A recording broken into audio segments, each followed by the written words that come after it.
Emas goyang, ini cuman koreksi atau awal siklus besar?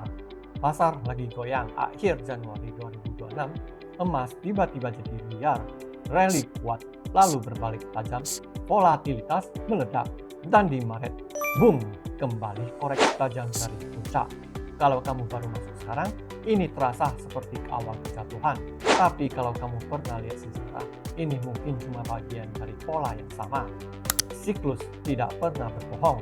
Kalau kita zoom out, emas tidak pernah naik lurus. Dia bergerak dalam siklus brutal, rally besar, koreksi tajam, lalu stagnan lama. Contoh paling ekstrim, 1970-an hingga 1980. Emas naik dari $35 hingga ke $850. Euforia penuh. Lalu apa yang terjadi? Koreksi panjang. Reality check saat emas mati 1980 hingga 2000. Emas turun dari 850 ke 250. 20 tahun stagnan, bukan 2 tahun, bukan 5 tahun, 2 dekade.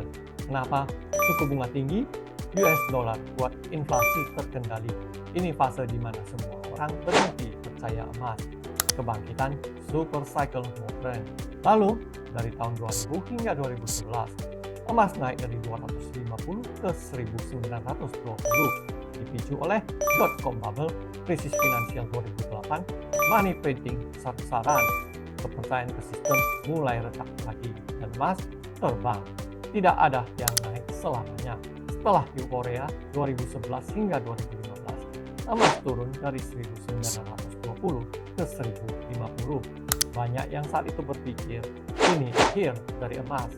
Tapi sebenarnya ini reset. Siklus terbaru, pola mulai terulang. 2020, lonjakan pandemi, ketakutan melonjakkan harga. 2021 hingga 2022, koreksi karena suku bunga naik. Dan sekarang 2023 hingga 2026 naik lagi, bahkan ke level ekstrim.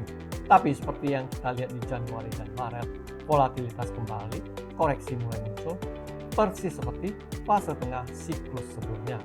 Implikasi, ini bukan hal baru. Kalau kamu lihat semua ini, sudah satu hal jadi jelas. Koreksi itu bukan tanda akhir, itu bagian dari siklus.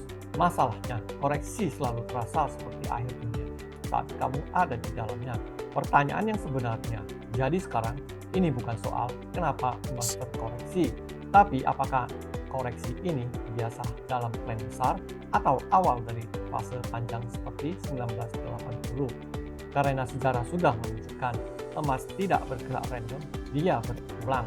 Kalau kamu mulai lihat polanya, follow dan jawab ini di komentar. Ini cuma pullback atau awal koreksi besar. Karena di market seperti ini, yang menang bukan yang nebak arah, tapi yang paham siklus. Satu langkah, satu keputusan yang lebih tajam.